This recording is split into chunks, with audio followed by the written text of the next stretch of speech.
masih bersama kami dalam Kominfo Newsroom. Pemirsa, Kepala BMKG Dwi Korita Karnawati menyatakan Indonesia akan mengalami musim kemarau yang terjadi pada bulan April hingga Agustus mendatang.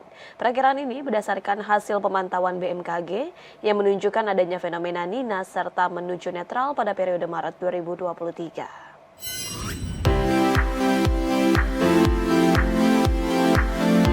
Badan Meteorologi, Klimatologi, dan Geofisika menyampaikan bahwa sebagian wilayah di Indonesia akan mengalami musim kemarau pada April 2023. Musim kemarau tahun ini diawali dengan bertiup angin dari arah benua Australia yang akan dimulai dari wilayah Nusa Tenggara dan Bali pada April 2023. Lalu disusul terjadi di wilayah Jawa. Kemudian terjadi berkembang hampir di seluruh wilayah Indonesia pada periode Mei hingga Agustus 2023. Dari total 699 zona musim di Indonesia, sebanyak 119 zona musim diprediksi akan memasuki musim kemarau pada April 2023, yakni meliputi di Nusa Tenggara, Bali, dan sebagian Jawa Timur. Sebanyak 156 zona musim wilayah akan memasuki musim kemarau pada Mei 2023, yakni meliputi sebagian Nusa Tenggara, sebagian Bali, sebagian besar Jawa, Lampung, sebagian Sumatera Selatan, sebagian Sumatera Utara, dan Papua bagian selatan. Itu sebanyak 155 zoom atau 22,2% wilayah akan memasuki musim kemarau pada bulan Juni 2023, meliputi sebagian besar Sumatera, sebagian kecil Jawa, Kalimantan bagian selatan, sebagian Sulawesi, sebagian Maluku, dan sebagian Papua.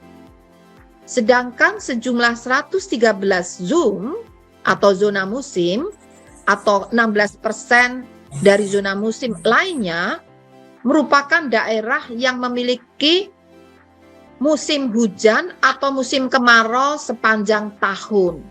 Perakiraan musim kemarau ini berdasarkan hasil pemantauan BMKG yang menunjukkan adanya fenomena La Nina menuju netral pada periode Maret 2023. Dwi Korita mengingatkan kementerian atau lembaga pemerintah, daerah, institusi terkait, dan seluruh masyarakat untuk lebih siap dan antisipatif terhadap kemungkinan dampak musim kemarau yang lebih kering.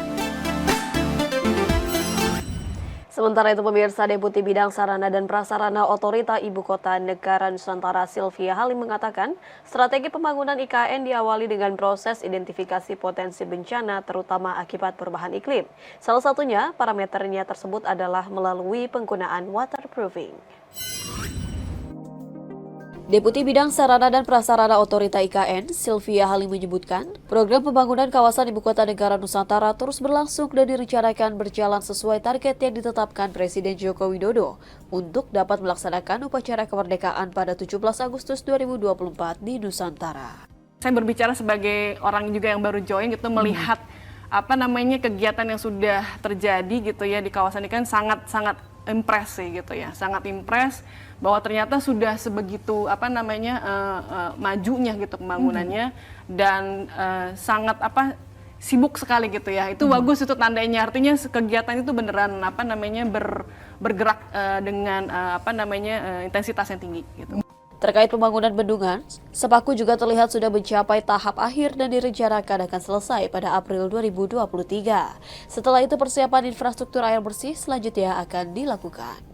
Progresnya sekarang itu Sepaku Semen sudah di 84%. 84%? Iya, sudah 80%. Dan kalau nggak salah ada satu lagi penyediaan jaringan pipanya untuk transmisi dari Sungai Sepaku pun juga sudah di 87%. Sebagai representasi dari identitas sejarah dan budaya Indonesia di masa yang akan datang, pembangunan IKN harus mempertimbangkan aspek keamanan, termasuk dari ancaman bencana yang melanda. Sylvia pun menekankan bahwa pemerintah telah mengembangkan strategi mitigasi bencana yang berfokus pada pengurangan risiko bencana dan peningkatan kesiapsiagaan dalam menghadapi bencana alam.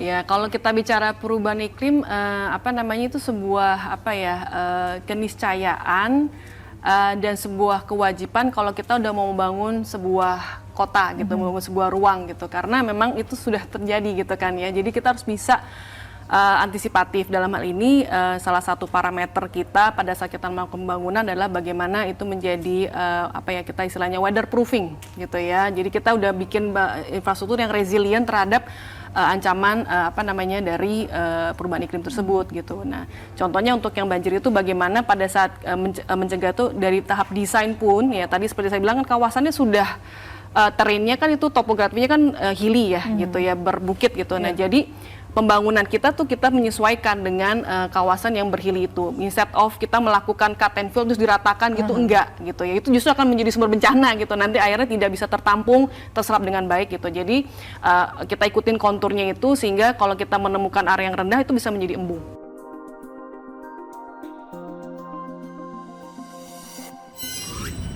Menteri Pekerjaan Umum dan Perubahan Rakyat Basuki Hadi Mulyono mengatakan perlunya peningkatan program penyediaan air minum dan sanitasi berbasis masyarakat. Program ini merupakan bagian dari program penyediaan air minum bagi masyarakat, khususnya di wilayah pedesaan yang tidak memiliki akses air bersih.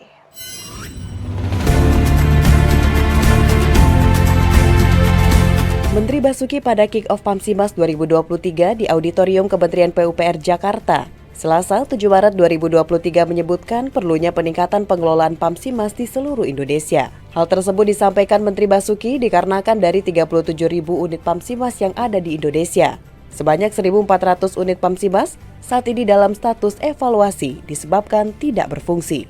Pengelolaan Pamsimas menurut Basuki bukan hanya memerlukan dukungan dari salah satu pihak, namun lebih tepatnya memerlukan kerjasama dari segenap pemangku kepentingan, baik pemerintah pusat, pemerintah daerah, swasta, dan masyarakat sesuai dengan peran dan kewenangannya masing-masing.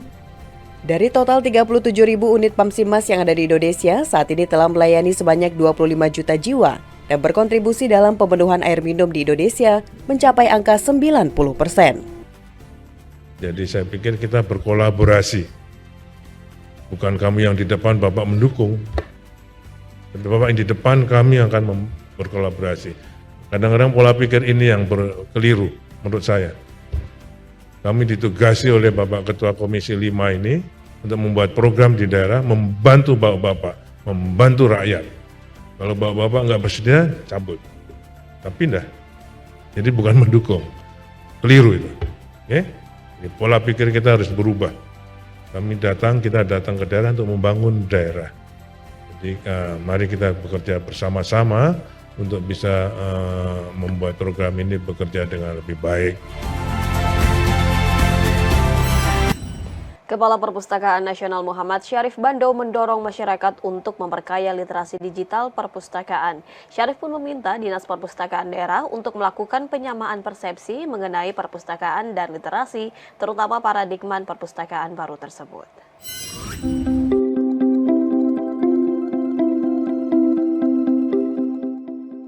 Perpustakaan Nasional Republik Indonesia menyelenggarakan Rapat Koordinasi Nasional Bidang Perpustakaan tahun 2023. Dalam acara tersebut, Kepala Perpustakaan Nasional Muhammad Syarif Bando menyatakan, peran dari perpustakaan adalah mencerdaskan sekaligus mensejahterakan anak bangsa, memperkuat persatuan untuk NKRI dan menjadi pemain global. Syarif mendorong upaya transformasi perpustakaan berbasis inklusi sosial sebagai basis dalam mewujudkan pembangunan perpustakaan dan peningkatan budaya literasi di Indonesia. Menurutnya, transformasi harus dilakukan selaras dengan paradigma baru perpustakaan, yaitu sebesar 10% menjalankan fungsi manajemen koleksi perpustakaan, 20% untuk manajemen ilmu pengetahuan, dan 70% untuk mentransfer ilmu pengetahuan.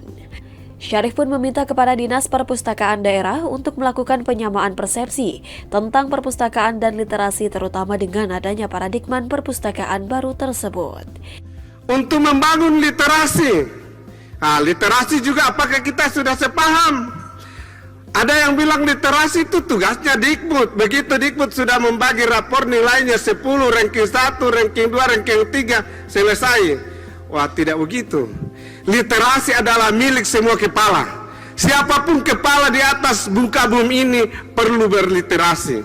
Ajaran agama kita, agama apapun yang kita anut, mau Kristen, Hindu, Buddha, Islam, ajaran kitab suci kita, bacalah kitab sucimu, pahamilah kitab sucimu, dan implementasikan apa yang kau ketahui dari yang kau baca. 3 tingkatan: baca, pahami, dan implementasikan. Seperti diketahui, Perpusnas menjalankan program transformasi perpustakaan berbasis inklusi sosial sejak tahun 2018.